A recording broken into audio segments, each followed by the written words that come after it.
हमारे special report में आप सभी का बहुत स्वागत है। आपके साथ मैं हूं नलिनी पांडे। सहारनपुर में 20 लाख की लूट हो गई। हथियारों के साथ करीब 6 डकैत सुबह सुबह घर में घुसे और पूरे परिवार को बंधक बना लिया।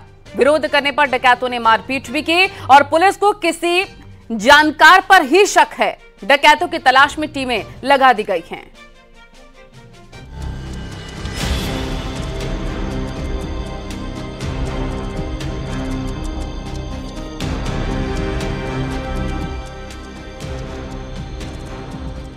सहारनपुर में बदमाशों ने 20 लाख की डकैती डाली।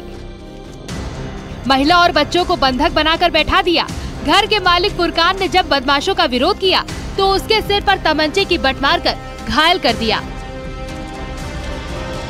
सूचना पर पहुंची पुलिस मामले की जांच कर रही है। फॉरेंसिक की टीम सैंपल उठा रही है। पूरा मामला थाना मंडी के पुराने कलसिया रोड का है। डकैत जब घर में घुसे तो फुरकान को बदमाशों ने अपने तमंचे के बल पर रोक लिया। फुरकान की बीवी जब आई तो उसे भी डकैतों ने बांध दिया।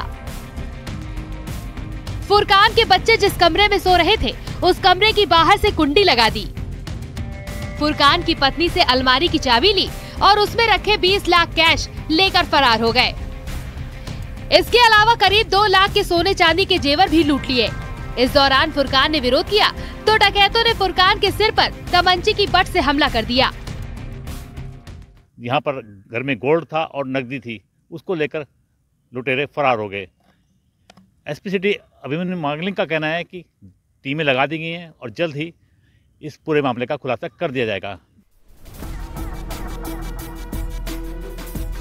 लोगों का कहना है कि 4 से 6 बदमाशों ने डकैती की घटना को अंजाम दिया है। घर में सीढ़ी के रास्ते हथियारबंद बदमाश घुसे थे। पूरे परिवार को गन पॉइंट पर लेकर बड़ी डकैती को अंजाम दिया गया। सुबह सुबह हुई डकैती की घटना से लोगों में दहशत का माहौल है। और कहने लगे कि चाबी दो, अलमारी की चाबी दो। उन्होंने चाबी ली, जबरदस्ती छीनना, फिर चाबी छीन कर उन्होंने अलमारी खोली। इसके पापा की गर्दन पे भी छुरी रख दी और बंदूक रख दी और फिर निकाल के सब कुछ लेके मारपीट भी करी उन्होंने हमारे साथ। लगभग कितने लोग थे वो 4 लोग थे। क्या क्या गया है घर में से जो रखा हुआ था? क्या गहने थे 8-9 तोले सोना होगा कम से कम, और पैसा भी था उसमें बैग में, और 20-25 लाख रुपए अलग से थे। किस टाइम वो लोग? एसपी सिटी पुलिस फोर्स के साथ मौके पर पहुंचे। पुलिस ने दावा किया कि जल्द ही डकैतों को गिरफ्तार किया जाएगा। पुलिस मौके पर सीसीटीवी कैमरे भी खंगाल रही है। इनके द्वारा बताया गया कि इनके द्वारा एक लोन किया गया था, इनको प्लॉट लेना था। इन्होंने अपने घर पे एक लोन कराया था, घर को गिरवी रखते हुए, और उसी का कुछ पैसा इन्होंने विड्रॉ किया था अकाउंट से, लोन यहाँ रखा हुआ, और यही बताया गया। टीमें वगैरह बनाई गई जहाँ इसमें सर्विलांस की एसओजी टीम लगा दी गई है और थाना मंडी से भी टीम लगाई है, और बहुत ही जल्द इसमें अनावरण करके गिरफ्तार हुआ। पीड़ित फुरकान का कहना है कि उसने कुछ दिन पहले बैंक से 25 लाख रुपए लोन लिया था। 5 लाख रुपए खर्च हो गए थे और 20 लाख रुपए घर में रखे थे। पुलिस को अंदेशा है कि उसके किसी जानकार ने डकैती की इस घटना को अंजाम दिया है, क्योंकि डकैतों को पता था कि घर में कहां और कितना कैश रखा है। इसीलिए पुलिस को उम्मीद है कि जल्द ही डकैतों का पता लगा लेंगे। देवेश त्यागी, न्यूज़ 18 सहारनपुर।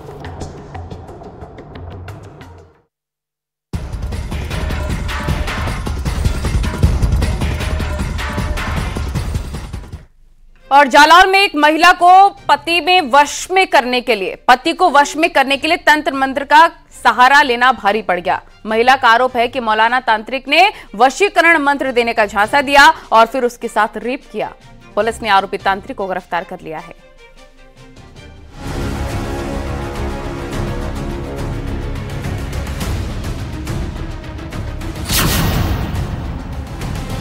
जालौन से हैरान करने वाला मामला सामने आया है। यहाँ एक महिला अपने पति को वश में कराना चाहती थी। इसके लिए वो एक मौलाना तांत्रिक के संपर्क में आई।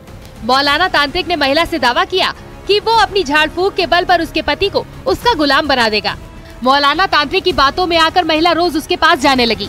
15 जनवरी को मौलाना तांत्रिक ने झाड़ फूंक के बदले महिला को पानी पीने को दिया, जिसे पीने के बाद उसे कोई सुध नहीं रही।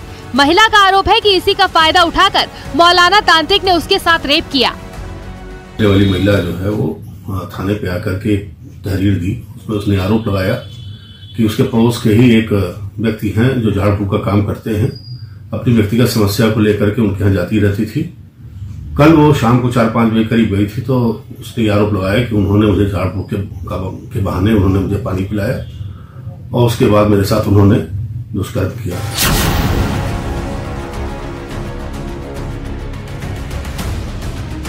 जालौन के उरई की रहने वाली महिला का अपने पति से विवाद चल रहा था, जिसके चलते महिला अपने पति को वश में कराना चाहती थी।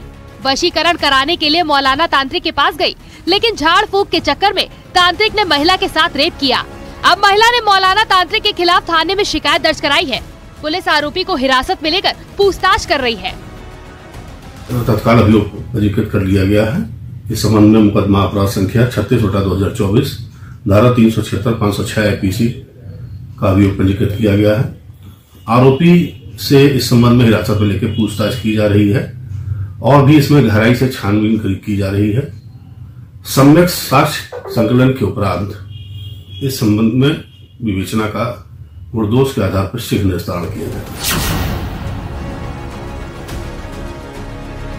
पीड़ित महिला की शिकायत पर पुलिस ने आरोपी मौलाना के खिलाफ कई धाराओं में केस दर्ज किया है।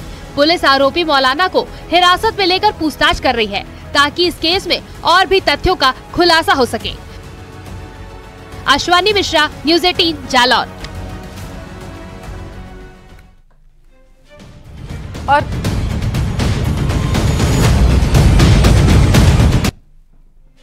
और कानपुर में मामूली बात पर मर्डर की सनसनीखेज वारदात को अंजाम दिया गया। गोलगप्पे वालों को दबंगों से गोलगप्पे खाने के बाद 10 रुपए मांगना भारी पड़ गया।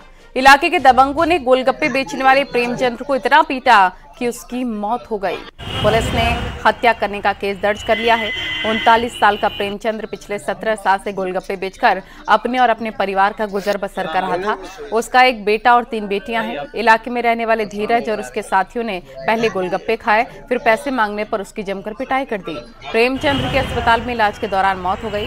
चौकेरी पुलिस ने केस दर्ज कर लिया है और आरोपी की तलाश में जुट गई है।